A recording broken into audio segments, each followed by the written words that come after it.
कक्षा 8 के सभी बच्चों का इस वीडियो में बहुत बहुत स्वागत है। आज है बच्चों दूसरा दिवस और इस दिवस में हिंदी का जो कार्यपत्रक पहला है हम आपके सामने लेकर के आए हैं। और अगर आपने अभी तक पहला वीडियो नहीं देखा है तो उसको ज़रूर आप देख लीजिएगा और इसके बाद में आप दूसरा वीडियो देखिए।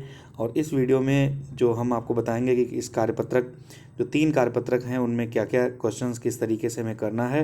तो आइए देखते हैं। पहला जो प्रश्न इसमें है, यातायात नियमों के प्रति आप अपने घर, गांव, मोहल्ले के लोगों को कैसे जागरूक करेंगे, लिखिए। तो बच्चों यहाँ पर कुछ ये जो लाइनें दी गई हैं इसमें आप यातायात के जो नियम होते हैं उनके बारे में आप लोगों को कैसे जागरूक करेंगे, यहाँ पर आप लिख सकते हैं। यहाँ पे हिंट के तौर पर हम आपको बता रहे हैं कि जो यातायात के नियम होते हैं ये हमें अपने गांव में, अपने घर में, आसपास के लोगों को बताना चाहिए कि हमें सदैव यातायात के नियमों का पालन करना चाहिए। और यातायात के नियमों की अगर हम बात करें तो यातायात का पहला नियम है कि हमें सड़क के बाईं ओर चलना चाहिए। हमें सदैव सड़क के बाईं ओर चलना चाहिए। उसके बाद में दूसरा पॉइंट हो सकता है कि हमें सदैव जहाँ पर जेब्रा क्रॉसिंग हो, जैसा कि हमने कल आपको बताया था कि सड़क पर क्रॉसिंग बनी हुई होती है। जैसा जेब्रा एक जानवर होता है, चित्तीदार घोड़ा जिसको बोलते हैं, उसमें जिस प्रकार की लाइनें बनी होती हैं उसी प्रकार से सड़क पर भी इस तरीके से लाइनें बनी होती हैं। तो इस तरीके से लाइनें बनी होती हैं तो लोगों को पता चल जाता है कि हमको यहीं से क्रॉस करना है, हमें यहीं से जाना है, न कि हमें यहाँ से क्रॉस करना है। तो जो जेब्रा क्रॉसिंग हो वहीं से क्रॉस करें। उसके अलावा हमें हमेशा दूसरों को साइड दें। जैसे पीछे से कोई भी अगर व्यक्ति हॉर्न गाड़ी का लगा रहा है तो हमें हमेशा किनारे हो जाना चाहिए और कभी भी भूल से भी हमें दाहिनी साइड से नहीं जाना चाहिए।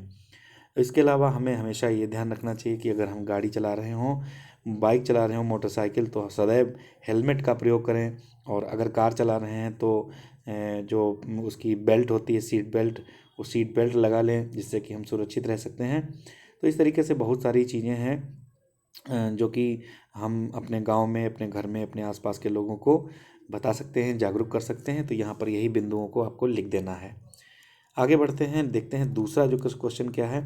दूसरा इसमें दिया गया है कि आप सड़क पर चलते समय कौन कौन सी सावधानियां रखेंगे जिससे आपके शहर में यातायात व्यवस्था दुरुस्त रहे।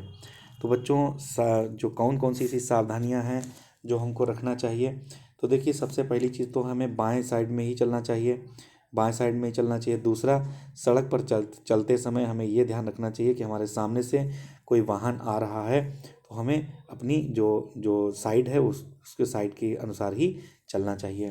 साथ ही साथ हमने अभी आपको बताया था कि अगर हम बाइक चला रहे हैं तो हमें हेलमेट का प्रयोग करना चाहिए, कार चला रहे हैं तो सीट बेल्ट का प्रयोग करना चाहिए।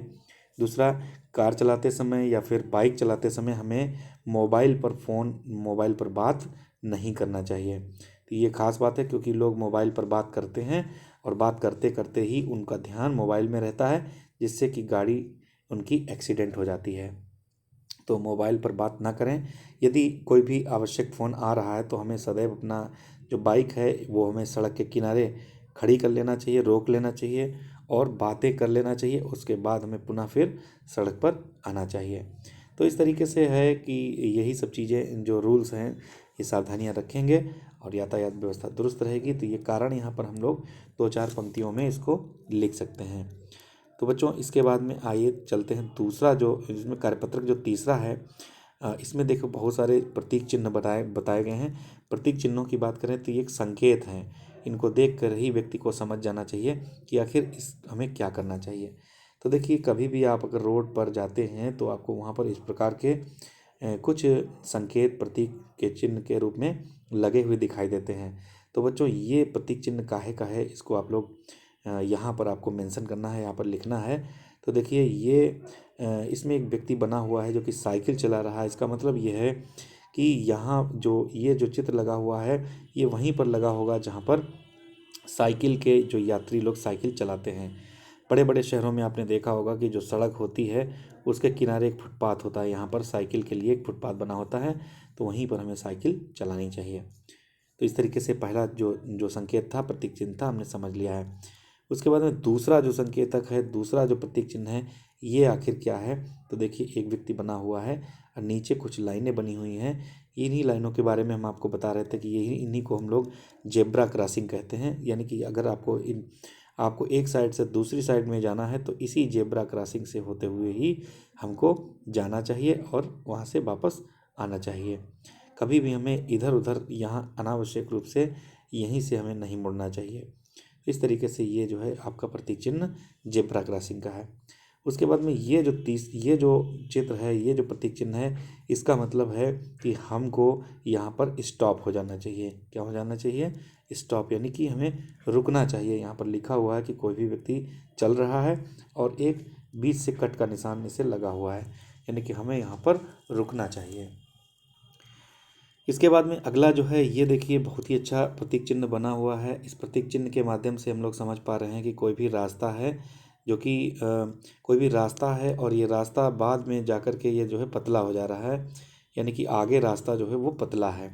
तो इस तरीके से हमें यहीं पर सावधान हो जाना चाहिए कि आगे से जो रास्ता पतला होगा तो उसमें एक ही गाड़ी निकल पाएगी। तो इस तरीके से देखना है कि अगर कोई सामने से गाड़ी आ रही हो तो हमें यहीं पर रुक जाना चाहिए और उसको यहाँ पर निकल जाना चाहिए। तो इस तरीके से ये हो गया है। और एक जो ये प्रतीक चिन्ह है, ये भी बहुत अच्छा है। इसका मतलब है यहाँ पर ये जो ऐसे ऊंचा नीचा बना हुआ है, इसका मतलब है कि यहाँ पर आगे रास्ते में कोई भी ब्रेकर पड़ने वाला है, यानी कि वहाँ पर अवरोधक है कि गाड़ी को हम धीरे चलाएं, अन्यथा की स्थिति में हमें जोखिम उठाना पड़ सकता है। तो बच्चों, ये जो प्रतीक चिन्ह है, ये प्रतीक चिन्ह इनको आप देख सकते हैं, समझ सकते हैं। इसके अलावा भी बहुत सारे प्रतीक चिन्ह होते हैं। आप अपनी कक्षा में अपने गुरुजी से, अपने मैम से, सर से कह सकते हैं कि हमें कुछ प्रतीक चिन्ह सर अपने मोबाइल में दिखा दीजिए, तो वो लोग दिखा देंगे, ऐसी कोई बात नहीं है। तो इस तरीके से ये जो है दूसरा कार्य जो दिवस था, इसका वीडियो हमने आपको ये दे दिया है। और तीसरे वीडियो के बारे में हम लोग कल बात करेंगे। ठीक है, मिलते हैं नेक्स्ट वीडियो में। Thank you.